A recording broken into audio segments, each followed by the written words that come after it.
Hi everyone, welcome back to TVI podcast. Carl Donnelly here. Julian Deane. Guest. Guest. Oh, was I meant to introduce myself? No. Yeah. I was about to introduce you. I should probably actually say it's right. my first one back for a month. Patrons will know that. I will introduce you, then we'll explain why I've not done a podcast in a month. We've got Eric Lampaert. Is it your first time coming on here, Eric? I think we started this when you were out of the country, it is, isn't it? Didn't you do one at Cole's place a few years ago? I don't know. I don't remember. I thought he was in your kitchen once, no? No, I don't remember. I reckon it's... Yeah, I reckon... I mean, if we did, clearly made no impact on either of us. But no, I feel like you were in America when we started this podcast. I've been away Eric for Lampaert. 8 years, just got back. Exactly. And you're back in London, mate. London town, mate. We'll talk about that in a sec. I'll quickly say, for listeners, normal listeners, non-patrons, will probably not know what's happened. But I was off for a whole month because my daughter was sick. She was in the hospital. She had meningitis, and it was very scary. But she's absolutely fine. Julian held the fort down. Just about 600 to 800 technical issues of each episode. There's still repercussions today. Every episode's like when a boat's sinking, they've just got buckets and they're just throwing water over the side. I was saying before we went live that I was doing the Sean episode. As we're doing it, I'm paying for Zoom in the middle of the episode. Like, I had my card details out. So Sean's telling a story, and I'm like, I've got my card out, paying for Zoom. Oh man! But because we were obviously chatting very regularly about sort of just what was going on with me. But and you never actually said anything. You were just did it all in the background. You were doing episodes. I wasn't in. I almost asked you a question, and I thought I can't message you in hospital. Well, that's it. Because at no point did you suggest you were having technical issues. And then just when last week, when I was sort of like, right, we're home from the hospital. She's fine. Now I can get on top of admin. And you just went, yeah, man, I've been struggling. It was such a real moment of like, oh man, I've had it hard. But anyway, we're back to normality. You've had it easy. But we'll be back in the studio probably next week. But this first one back, we've got Eric Lampaert returning. You're back in. You were in America for 8 years. Are you still? Do you still have a green card? Too long, man. Or were you just on an entertainment visa? I've still got the green card. Is that for life? No, I've still got it. Why did you have to leave? Because of the border now. Because of ice. No, I think I do quite well, with Trump's America. I think I'll do all right. But I did have such a wild ride. I had to sign a piece of paper when I left the psychiatric hospital saying I'm not allowed to buy guns. Really? Oh, okay. So I think that's quite a good thing for them to get people leaving psychiatric wards to sign. To be honest. I thought it was a good decision. But just so you know, I left Trump's America with some chaos behind me. It was great. So what was the psychiatric hospital about then? Just before the pandemic. Give us a quick rundown of what you've been up to. Anyone who knows you will know you're a stand-up actor. Talk us through what else has been going on. Well, I dropped off the scene for quite a while. You did, because just before the pandemic, I woke up with amnesia. So that's the thing that's been taking a lot of my mind and my energy. How did you remember what it was? Not really. Well, I sort of made it up a little bit. So you woke up. I don't actually know if I remember you guys. What year did you do that Edinburgh where we saw each other? Was that 2019? Or was it 2018? I booked that. It was 2019, and I booked it in before I had amnesia. Yes. So suddenly the show became completely different, and I don't think I put my name in the brochure. I didn't put any reviews on the poster because they belonged to someone else. So I completely lost my sense of self and my identity. It was kind of amazing, but also wild and. What? And this is 2019. Yeah, and I remember 2019 seeing the show, and it was a pretty wild show. It wasn't you just having. It was more theatre than stand-up. You weren't just having a bit of bounce. Wasn't your jonglers set, no? No, it was proper tragedy stuff, but it was kind of cool because I got quite a few Shakespeare people coming in and going, "Ooh, powerful show." So it felt good, but it wasn't stand-up. But that's what Edinburgh's about, though, isn't it? I guess. Yeah, but if you're going to sell the show as comedy, and then you've got people in the front row crying, yeah. It was. I remember there was definitely a few shocked faces around when there was that bit where you had the gun out and everything. I was like, there was a few people going like, "Oh right, it's." I thought it'd be a bit, a bit more. Is this a hospital visit? Is it called? Which is usually what I am. So anyway, yeah, it was, so it was that was 2019. So that's the last time I saw you physically. Actually, and then when did you wake up with amnesia? 17th of March 2019. So before the and the wild thing that happened, so I had some mad things that happened. So for example, I wrote a script about pandemic, then I had amnesia, and then the pandemic happened, right? And I know that's just a coincidence, but when I wrote, I existed without an identity, so it felt suddenly so surreal and important and supernatural that I had written a pandemic story. So I for a brief moment I thought I did the pandemic. Okay. Which That is a little bit far out. It's far out, but it's not. It's not indicative. It's just so now you can solid mental. You can see health. why it's. But see that's why it was so hard to get back on stage. Yeah. So hang on. So you ended up in a psych ward. Was that the first time you were in America? Is this in LA? Yeah. So I was taken to hospital when I didn't know who I was, and then I escaped that hospital. So they took me to a more secure place. Okay. What were you wearing when you escaped? Like one of the white cloak things and climbing over gates and stuff. I did. Over the cuckoo's nest. Drive a car through the wall. It kind of was that, yeah. It kind of was that. That must have been, man. You should have documented it, filmed it. I'll be honest, that wasn't on TikTok. It wasn't on my mind when. You always need to keep on your game, man. We have to be on it these days, man. That's true. I know. Get them clips out. But how did you escape? Genuinely, what was the actual process of escaping? It was actually quite easy. It's just basically the doctors did tests on me. They did a drug test, a CAT scan, and there was nothing wrong with me. So in my head, I was like, oh, well, I don't need to be here. Yeah. And so I got my clothes together and made my way out. But as I was making my way out, I felt like in a Jason Bourne film, just without any of the skills. Right, and then I found the exit where all the ambulances live, and I just left out that side. And it's what it's called. Yeah. They don't live actually in this reality. Not that place where cars live. Where they breed. I think it's car showrooms. So you got out there, right? So, and then, so what was the next stage? So how did you end up back in one? Did they go looking for you? Is that what's the process of like? Yeah, they did. And then I ended up getting a phone call saying, "Can you come back, please?" And I sort of just accept. I was like, "Oh, okay, yeah, fair enough." Yeah. And then it was far out. More secure. How long were you in that one for? I quite liked it. 5 days. Okay. And it was all right, I felt completely safe, and it felt right to be there. Yeah. But also, it took about 18 months for Eric to come back to me. Whatever that's even that's saying a weird phrase to say, right? Because it's an acknowledgement that we all exist behind our identities. So. Yeah.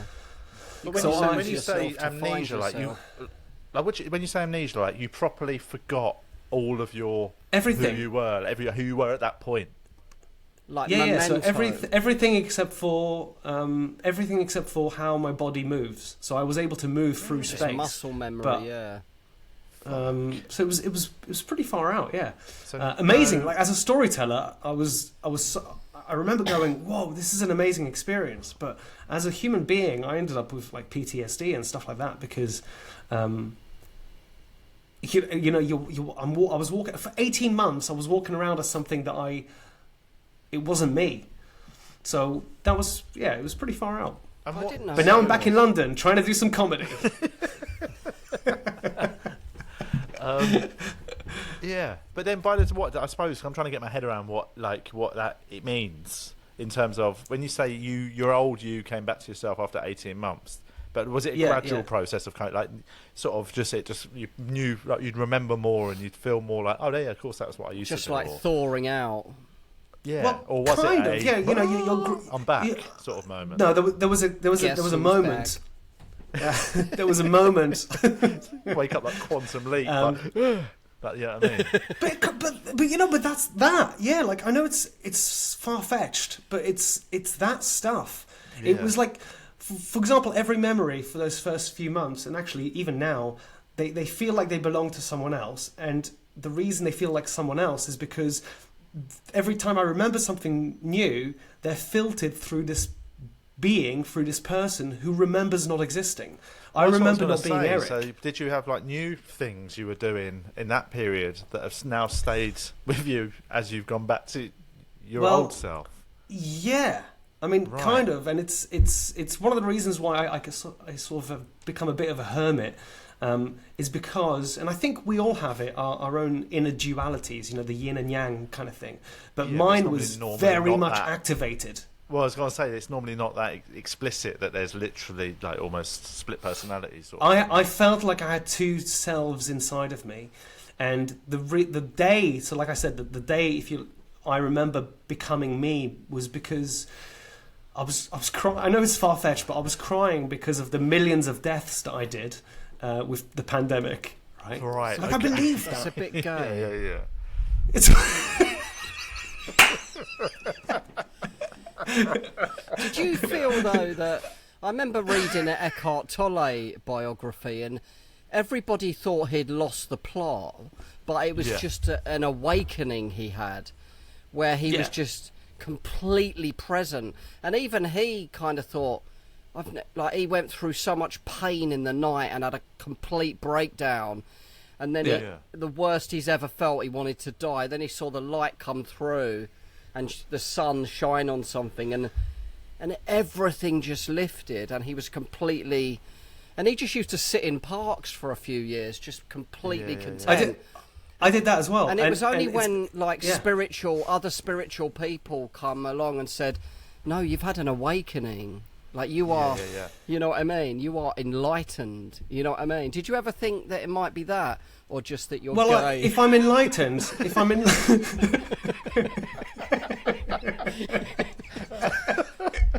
Fucking all that just for that. Bloody hell.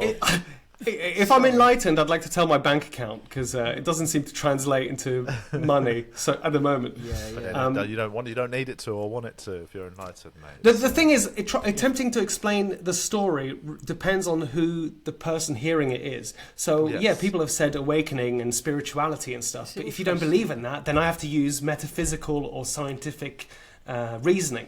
Because you lose yourself. Like, yourself is a construct in a way anyway to some spiritual people. It would be, you know, your ego. It's all kind of a construct anyway. So when you lose essentially that... it was that. Like Buddha. But so that moment where, like, I was crying because I thought I'd killed millions of people. Suddenly there was a little voice inside of me that said, "Do it." Oh, well... no, I'd already done it, right? But it was a death is sad, a dozen is a tragedy, but millions, that's an achievement. And it made me laugh so hard that suddenly I laughed so hard at how ridiculous that was. A million is an Edinburgh show. And that's when Eric came back, when he knew he had an Edinburgh show. Right. Like The Mask, you know, like Jim Carrey, The Mask. Suddenly starts whirlwinding around his room with notepads. So then, pretty far out. 2020. No, that's 2019. So then, that was 2020 then. So this was the 2020 was that moment, So then, what was when did you start sort of getting back to some sort of normal life? You know, doing normal things again, or were you doing it during that time? I was attempting to.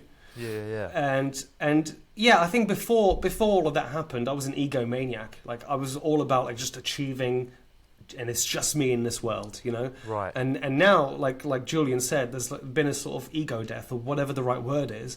Yeah. And so I feel quite content. But the thing is, sometimes there's like synchronicities or coincidences that happen. Like, sometimes quite a lot of coincidences happen, and it fucks with my head, like Truman Show style. You know, it feels like someone's following me or whatever. And when those happen, it can heighten the sensation of psychosis or mania. Well, and so I have to be careful between.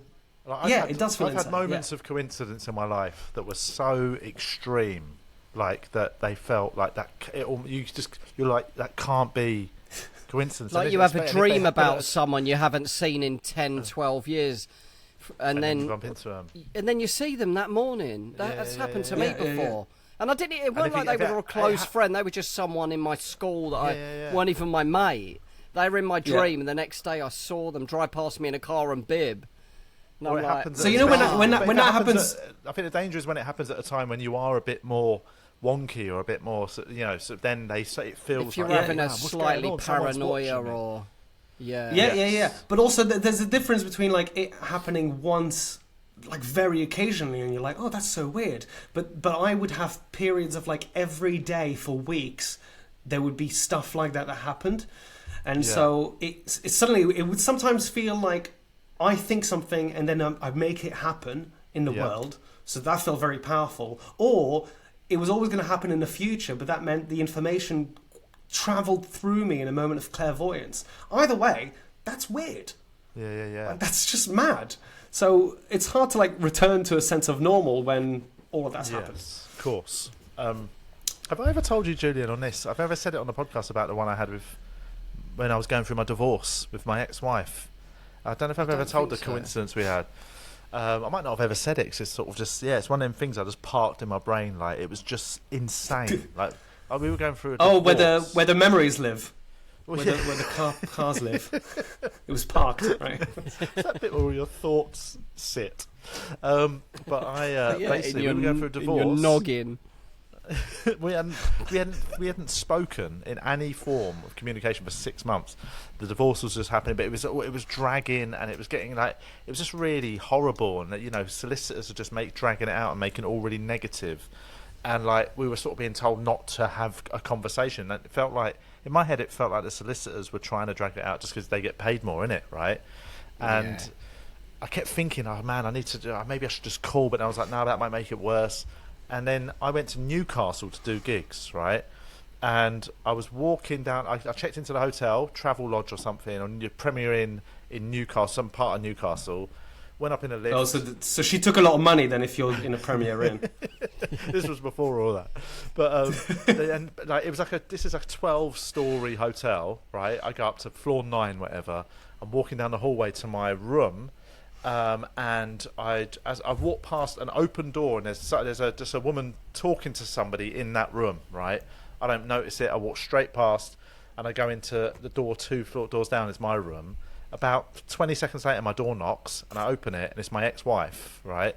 She was the woman that woman was talking to on like the 9th floor of a fucking Premier Inn in Newcastle. She's never been to Newcastle before. She was there on some work conference for the first time. And she's staying 2 doors down from me, and she's just chatting to her friend for 2 minutes out in there with her door open, and she sees me just walk past. Like, so it's even more insane for her. And we just had this conversation. She came in, we just had a conversation for about 15, 20 minutes, and then next day we just got the divorce sorted. Like, we actually just really amicably got it all sorted, and it was just like that is insane. Yeah. Like, that feels. But then at one moment, if in Newcastle as well. If all those moments happen, right, then at some point it's no longer impossible. And I suppose that's where I'm flirting with is trying to get back synchronicity, isn't it? To a sense of normal. Yeah. So well, nice. But it does. So how long after that when's the first time you got back into stand-up? How long does it take after something like that to then go, right, I'm actually ready to go back on stage? I missed it so much. Okay. So I kept trying to get back on stage, but it was just so difficult to be funny and then also relatable. Like, at least now I have a way of I have a way of sharing the story in such a way that whether you believe me or not, at least it's entertaining. Right, and it can be valuable because at least it could be funny, but maybe it could be educational or whatever, right? But back like 2 years ago, I would walk on and go, I killed millions of people. You know, people are like, okay, weird. What time's the comedy on? Do a joke, boy. It is, but any time. So that's what's hard. Any time I had a month off, obviously, with Twyla being sick, and even a month off makes you feel like wonky. Like this stand-up's one of them things. It's a confidence sport, isn't it, man? You got to just when you're on it, you feel like absolutely fit, yeah. And like I felt well wonky. My first gig back was last week. I felt so nervy that I was like, I'd forgotten how to do it, even though it was only a month. So I imagine a longer period of time when you go through some big stuff, that must feel it's an alien. Do you think that it happens to you because you're technically a different Carl from before your daughter got sick? Oh, definitely. I mean, because suddenly the trauma. It's like you literally transform. Yeah. Because and it is because she was properly she was in hospital for 3 weeks, and that it wasn't all like by the end, like mid to late week 2, she was fine. She was chatting again. But it was more just getting her strength back. But we knew she was going to be okay, pretty much. Like, we were pretty certain she was going to be totally fine with no fallout from it. And then it was just the monotony of being in hospital. But the first week, I would say, the first 5 days were the most traumatic thing I've ever been through. And it just sort of, proper PTSD shit. I think I'm fine about it. And then because it's still very, very fresh. It's only a month ago. I can relate, man. I just got my cats castrated, and they were at the vets for I think 4 hours, and I didn't know how they would come out, but they're all right. They're still bouncing, But I sort of anytime I walk past just the hospital the other day, and I was a bit like, ugh, you know what I mean? Just that feeling of there's going to be a lot of stress and stuff with it, isn't there? That you kind of get a handle on, but it comes out at some point. Well, yeah, because I haven't really, other than the natural stress and the sort of the emotion of when it was first happening, I've been fine, But I reckon there's going to be a reckoning at some point. I'm going to be watching a film or something, and just something will set me off, and I'll just be like, have a proper meltdown for a couple Where of it was hours. a happy ending, I guess. It seems to be a bit of a resolution now, doesn't it? Such a child that I can't hear that phrase without thinking about getting tossed off. But, did you get wanked off towards the end of the ordeal? That's a nice way of healing, actually. I'll tell you that is a nice way. You just got to bang one out, man. I during the pandemic, right? No one was touching me. Just no one was really touching each other. But the thing is, if you had a partner, or if you had have a family, you still touch. But I was literally on my own in Los Angeles, For how long? After for so long, how exiled. long do you reckon it was? That's how it felt. Because I've heard about. I'm sure I've read something about this. Like people that don't have any physical contact for. There's a real thing it was horrendous, and there was a moment where it was wild. And then there was a moment where I went to the restaurant, and the waitress handed over the receipt. You did right. You just slapped her ass. Literally, just she. Said cheers, love. It was Hooters. It was Hooters. And we got a happy ending after all. But what? She touched your hand? But no, she just giving me the receipt. She touched my hand, and it felt like an explosion of sensations. It was amazing. So then I was like, okay, well, I clearly need touch. And so dirty mind going. Well, luckily for you, Julian, I'm going to a dirty-minded place now because I was like, okay, well, I need to get a massage. So I went to a massage. And the woman rubs my back badly, and I go, that's weird. And then she after 15 seconds, she's like, okay, turn around now. I'm like, that's so weird. Why? And she then just takes her tits out, and I go, oh. And she's like, oh, you didn't know? And I was like, technique. I've got sciatica. And I was like, no. Fucking get that over there. I've got spina. And I was like, no, I didn't know. So she goes to her madam and asks if I can have a refund, and then she comes back out and she comes back in the room and she goes, okay, you can have a refund, and I'm like, well, no, I'm here now. Yeah. You know, get on your knees.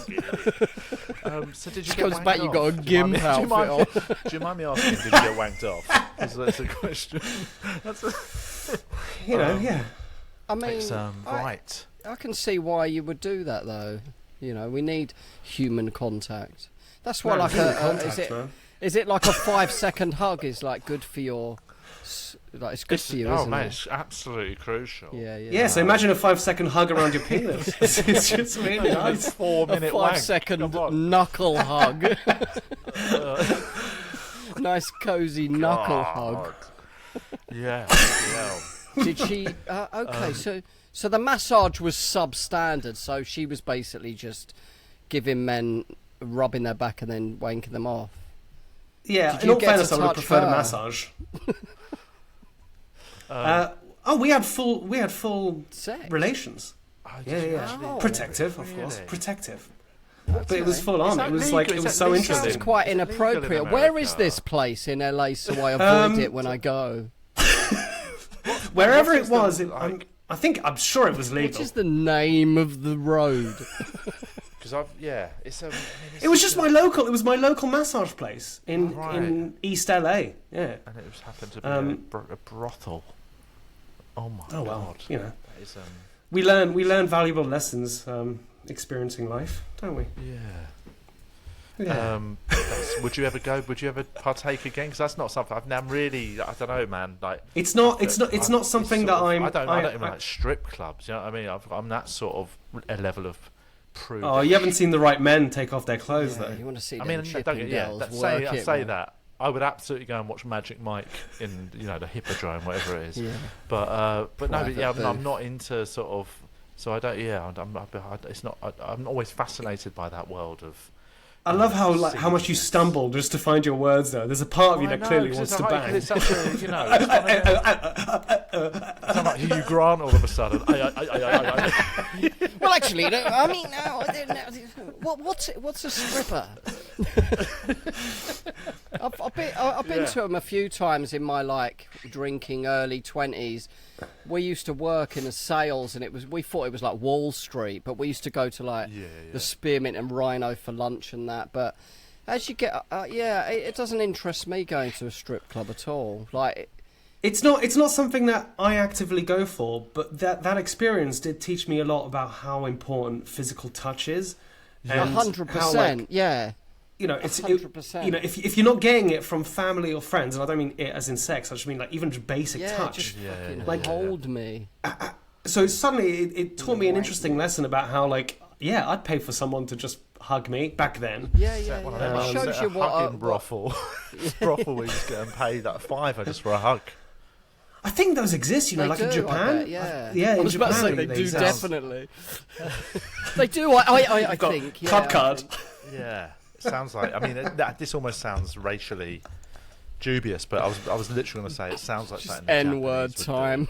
No, but the Japanese love a niche enterprise, don't they? That is a bit. But they've got have you ever heard the word hikikomori? Is that the schoolgirl Which is- cafes kind of thing? All right. Julian. No, Julian. This is I've an not old. heard that phrase. No, Julian. It's an old tea ritual. You fucking creep. It's from the Sanskrit Tao Te Ching. Is that when they sniff the Is that a knickers? Oh, sorry, schoolgirl no. cafes, bruv? No, Julian, this is an old ritual from the ancient Japanese hills. No, it's young guys just living alone and literally right. closing themselves off from the world. Like incels. So I've heard about this. so it's like a type of people, and they call themselves the hikikomori, and so they, I think, do a lot of interactions with physical touch, Right, because they're just closed off. Just to make up for it, the lack of it. because they've got a real population problem. Their population, is Well, they've bottoming got out. too of it. many or too less. But all I of think them, there's that everywhere thing around of, the world, like, the population's- everywhere around the world, there's that current problem of population decline, and not everywhere. So I'm talking about a lot of Western countries, and I think Japan's quite bad for that. People aren't getting off of each other anymore. They're not knocking out sprogs So yeah, I'll go over there and help them out. End up in jail. Not like that. You're the right size as well, Julian. You're the right size for Japanese people. Yeah, which is nice. Well, are they 6'2" as well? Yeah. Didn't know they're giant, statuesque humans. But anyway, have you watched the what's that Japanese show on Disney? Bukkake. It's based on a book. It's based on a book. 3. It's about the sort of the Shogun. It's called Shogun. Did you see it? 10-part season, Shogun. I haven't seen it yet. I heard it was good. It's very good. When you see videos of Japan and that, it does look like an amazing place. But like the laws are. Have you been? Yeah. Yeah, I've been to Osaka and Kyoto and loved it. Like, I want to go back. I think it's amazing. What happened in Kyoto? Was there some? Was there something that happened there a few years ago, like some terrorist or something? I don't know. Apart from a couple of hand jobs. Apart from Cole's hand job, did anything else happen? I don't know. I don't think. Kyoto. I'm thinking of like Tiananmen Square kind of thing, but maybe I'm wrong. I think that's China, isn't it? Tiananmen Square's China, mate. Yeah. So right, so where are we up to? We're up to about 2022, and what's what's happened in the run up to you coming back to the UK? I mean, loads of stuff happened, but I landed a movie role. I'm in a movie called The Thing with Feathers, which comes out early next year, I think. Yeah. And that's Benedict Cumberbatch is the lead, and I play the villain of sorts, really? Which is pretty cool. But the downfall is I'm in a costume, you can't even see my face, and David Thewlis is doing the voice. Right, okay. So I'm just a puppet, ultimately. They obviously like your physicality, though. You know what I mean? Cast, though. David Thewlis is an amazing. I mean, Benedict Cumberbatch is a good actor, but I think David Thewlis is fucking amazing. Yeah, he's really, really good. It was such an amazing production to be part of, and I had so much fun just doing physical work. It was kind of exactly what I needed. It's really fun. So that comes out soon. Andy Serkis. You're going to be jumping around like Gollum in a little green suit.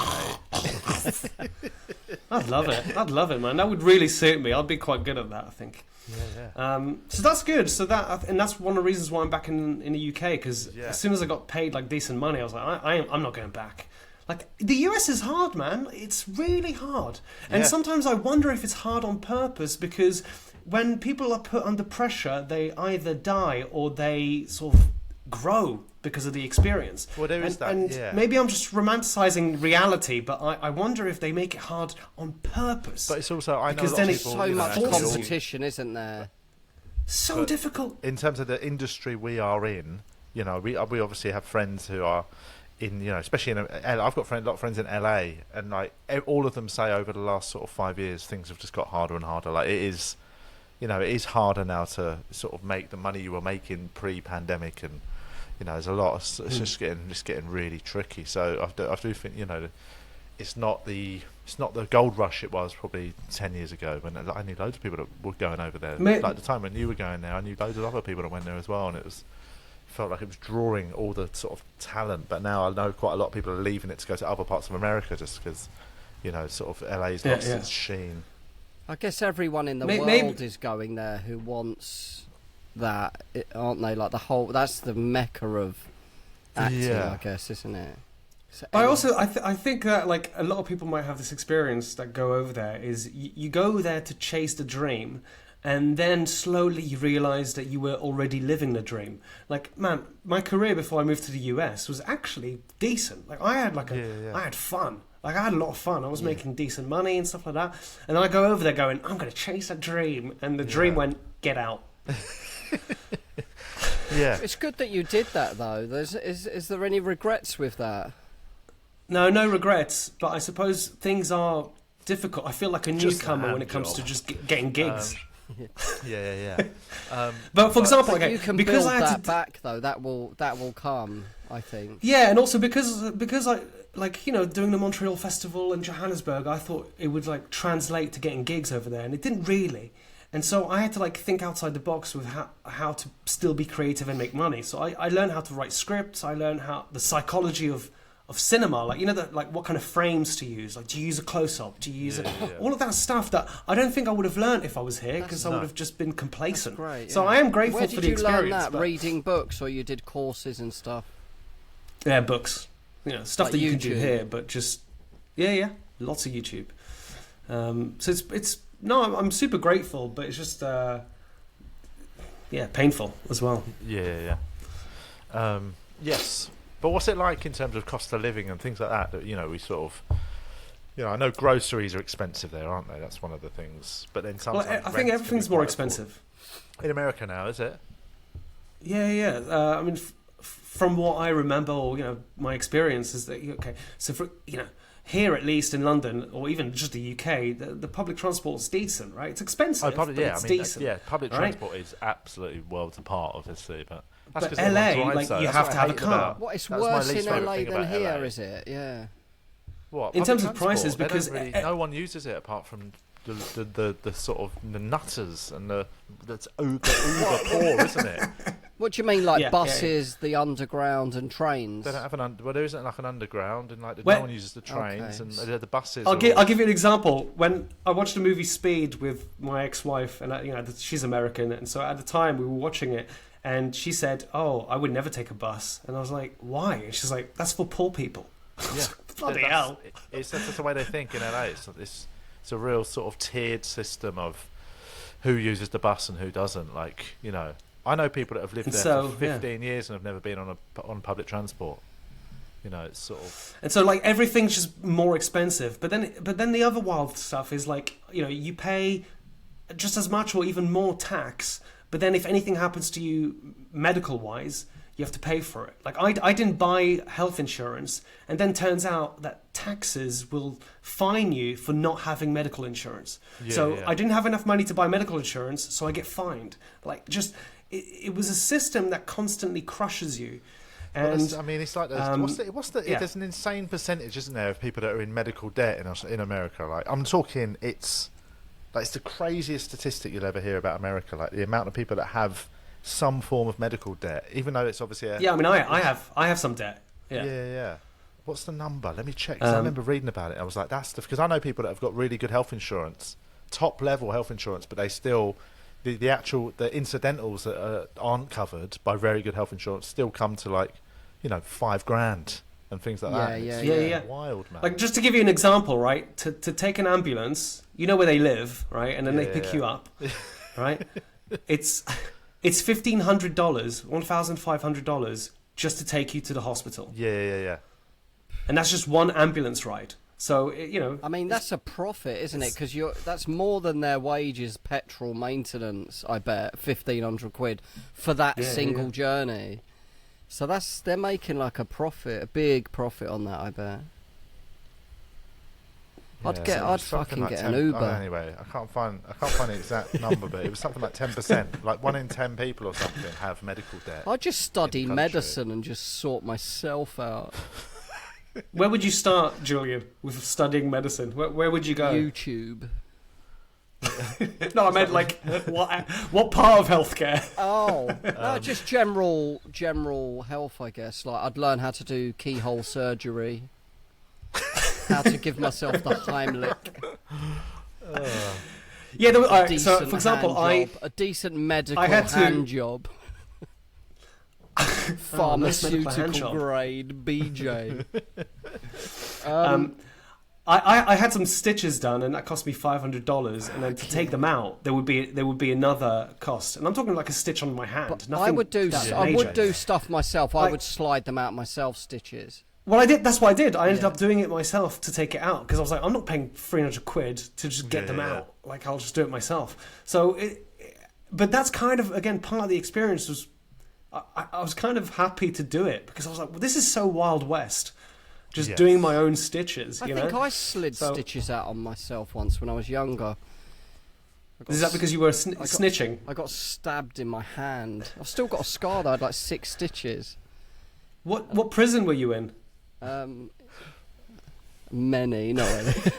But I slid them out. It felt quite nice. Who stabbed you? His mum. I know. Like he's actually a friend of mine, like a good friend of mine. But he was drunk and.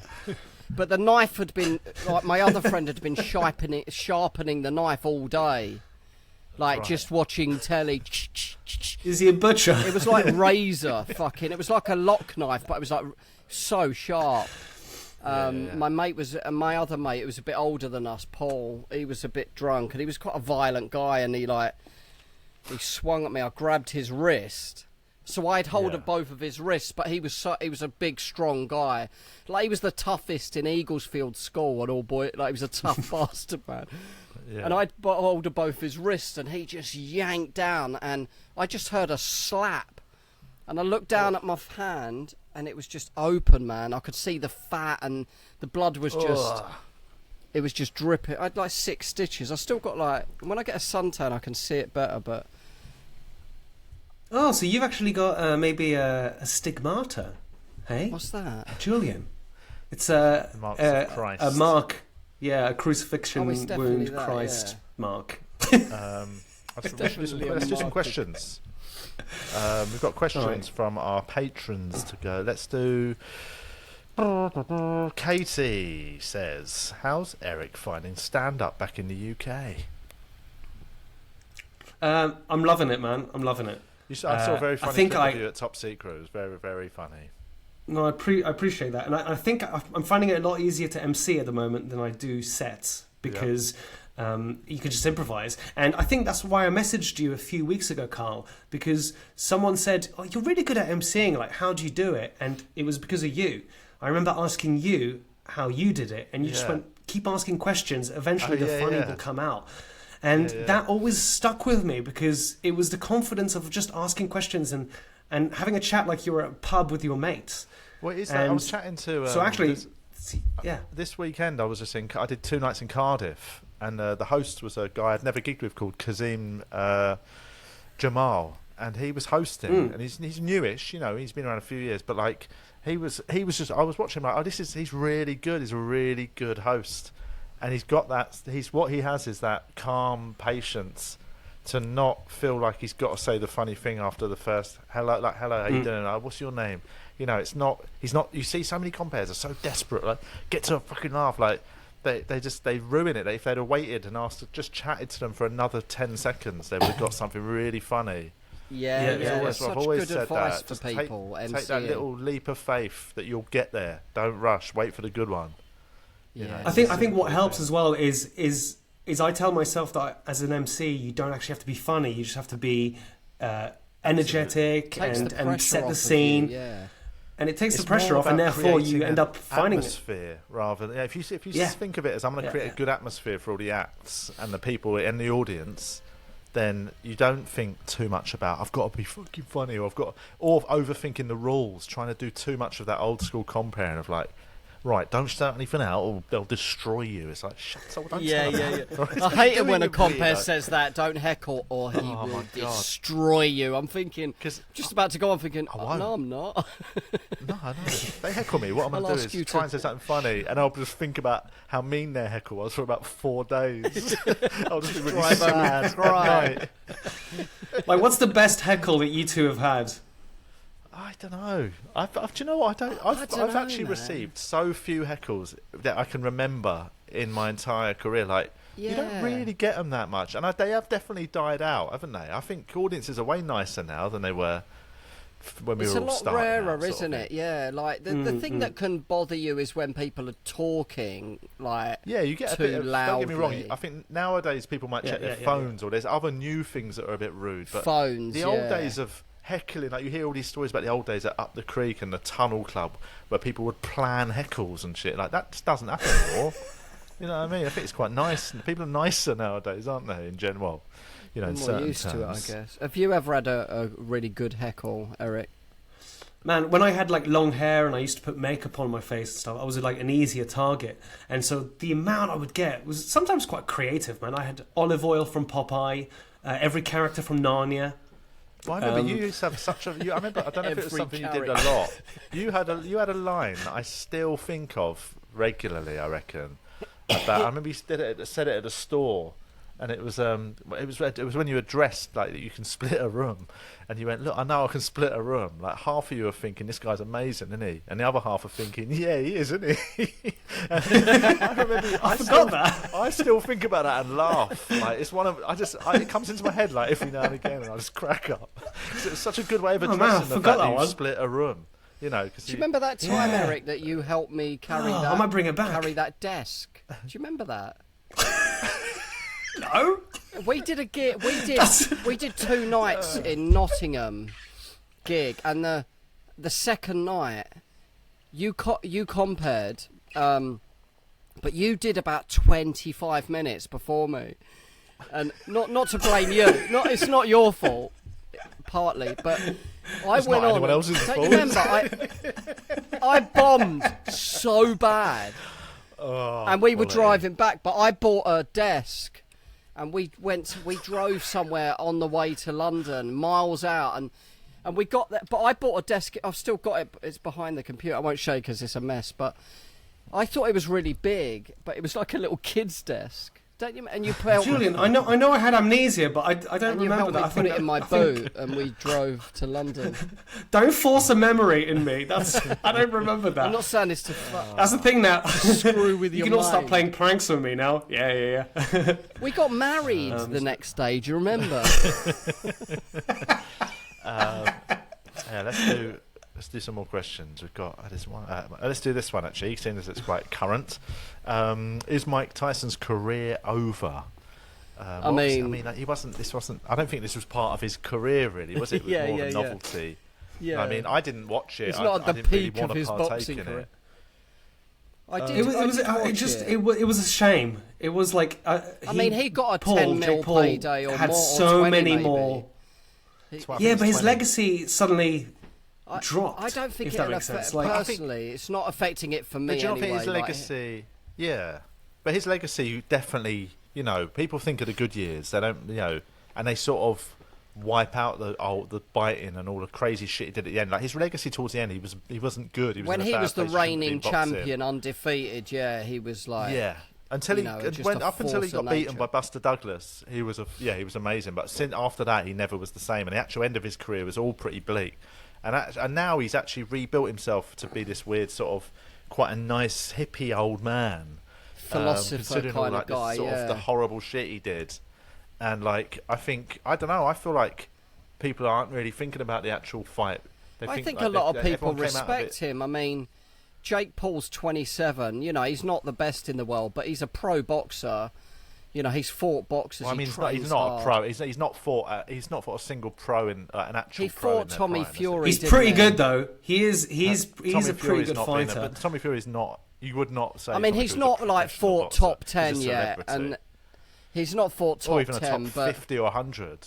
No, he's not. He's not fought anyone who's actually would be respected as a professional boxer. No, but all he does is exhibition fights.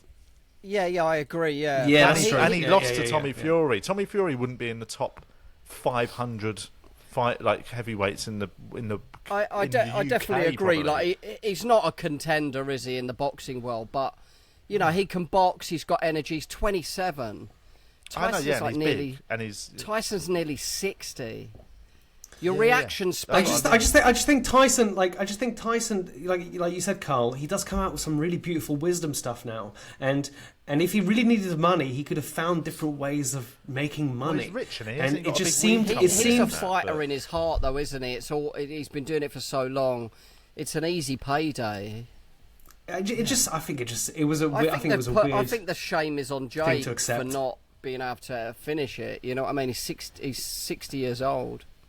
Yeah. Oh, you wanted him to knock him out. No, I wanted Tyson to win more than anything, but Paul threw 3 times the punches, landed 3 times at least, I think. And obviously that has fueled some, people saying that Tyson was, basically there were some people saying there was if Tyson just pulled his punches a bit and just dragged it out, he'd get paid more and stuff. So people are now saying it was sort of all a fix anyway. So you never know. I would prefer to see Tyson versus us 3. So we're not trained in boxing, but we can surround him. I think it would still win, you know. What about that video of his when he turns around and his bum's out? That was weird, man. It's really funny. Yeah, I didn't want to see his bum though. You didn't. It was funny though. Well, no one wanted to, but it was funny to see. I thought it was What's that line? What's that line at the end of Dark Knight, the movie Dark Knight, where it says about how you could either die a hero or see yourself becoming the villain. Become the villain, yeah. I think that's what's happening with Tyson. He was the villain, and now he's becoming this weird hero. People showing his bum out. Doddery old man with his bum out. Let's do this question. We're over a month away from Christmas, and Christmas has already started, making an appearance everywhere. Is Christmas starting to take the piss? I love Christmas, so I'm already. I've been listening to Christmas music for about 2 weeks, so I can't really. I'm judge. not ready for and have you got music yet. I don't think. Yeah, but. Oh mate. And Donnelly, are you doing the advent calendar thing again? I am going to do the advent calendar. Yes, and yeah, that's part of my tradition now. I think. Well, I think as well. Like I was thinking of not doing it earlier in the year, and then I was like, I'll probably do it. And now, having been through what we went through, Twyla being sick, I feel like I want to have a big Christmas. Like we're doing Christmas, we're going to Disneyland Paris just after New Year's. So nice. I'm planning a big festive period. Like we're going to have a real celebratory end of the year and start to the next year. So I'm going to get munted every morning. That's what Julian, what do you do? What do you do for Christmas? What's a specific Julian Deane family tradition? What, leading up in December? Just yeah. Like what do you do? That's definitely your. I don't do anything quirk. different. Like in December on a Christmas Day. I mean, I love Christmas. Yeah, the kids and stuff. But I don't think I'm ready for songs yet. Though when I hear them, I'm like, you know what I mean. My Christmas vibe ain't there yet, but it will be. I feel like summer's just finished. Americans have a Christmas in July. Have you ever heard that? What? Really? What is it? Yeah, so they have a Christmas in July tradition where that's November. That's bigger than Christmas, isn't it? Thanksgiving, yeah, well, no, I think they go hand in hand. But they do Christmas in July because I think they can't be bothered to wait, so they have a little cheeky Christmas in July. And I would walk around like. What's it celebrate? I don't know. I've never once looked into it.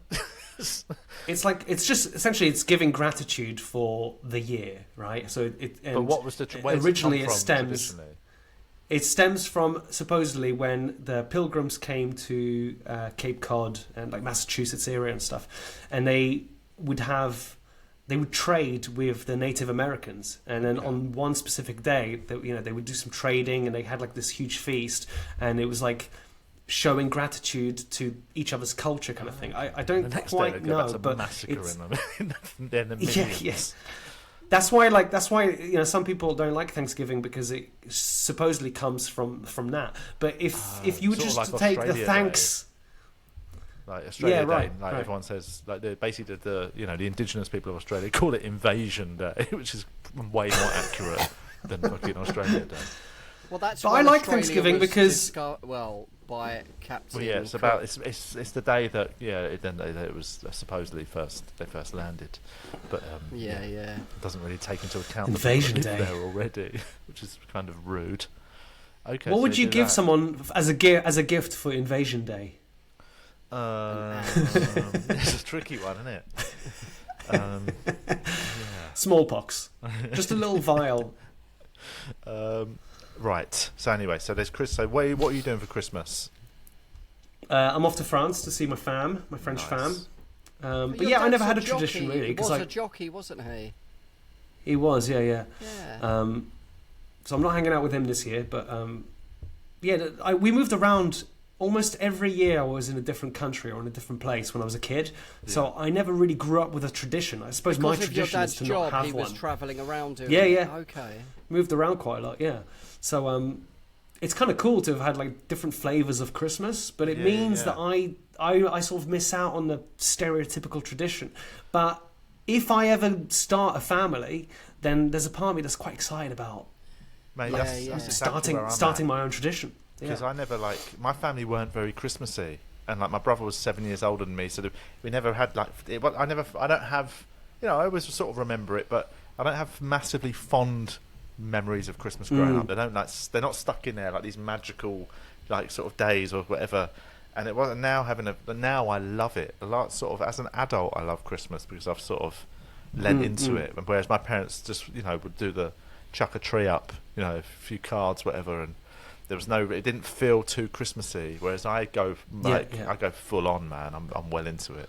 So like, do you dress up? I mean, yeah. I've got that, but I do it now for the advent calendar thing. But Christmas Day, I'm definitely wearing a big fluffy jumper. I've got a Crimbo jumper and a Crimbo t-shirt. It's nice.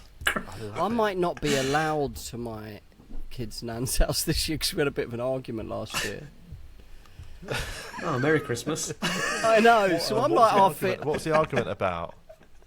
I mean, we just, I've known them for like since I was like 18. You know what I mean? Yeah.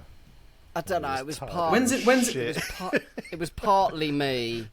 You know what I mean? I saw that quite quickly.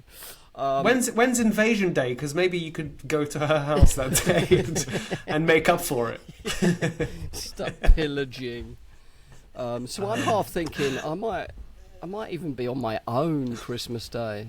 Oh mate. I've done that before. It's all right. Have you ever done it before? like a prisoner, like fucking Robert De Niro in Cape Fear, just doing pull-ups, one-arm pull-ups, drinking a sherry, staring into the mirror, dressed as Santa, like in Trading Places, just at their window. Oh man, just all fucking beardy and fucked.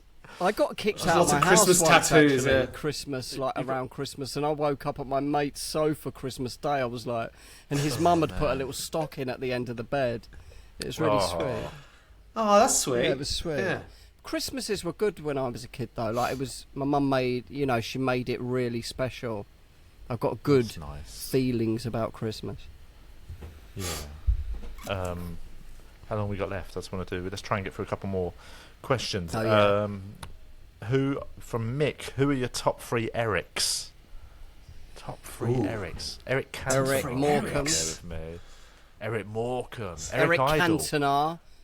Eric Cantona would definitely be and Eric there. Lampaert. Eric Banner. Oh, thanks, Banner? guys. Yeah, Banner's good. Yeah, Banner's a good one. Eric Hitler. Did you know that Adolf had a brother? Did he? Little Eric Hitler. Yeah, and he was really against genocide. He was not happy with it. It's a good one. Did he live till an old person? I just made it up. Oh. But I'd love a little Eric Hitler. You shouldn't have said that. I would have carried that with me forever. I'd have been educating my kids on the war and told them about that. Right. Let's see. Any other Mount? Oh, that's a hard one. Mount Rushmore of terrorists from Josh. That's very hard. Do you have a Mount Rushmore? So the 4 best terrorists, like Judgment aside. Can you include the genocides? Can you like Pol Pot? Would you? Can you have Pol Pot was one of the big guys, wasn't he? But is he a terrorist? He was naughty. A dictator or a terrorist? I feel like dictators get their own category. A terrorist tends to kind of attack other cultures and nations. Is that right? And a genocide can be your own people. Because you've got, and also who decides if you're a terrorist? So there are. Bin Laden is probably the most famous of like this century.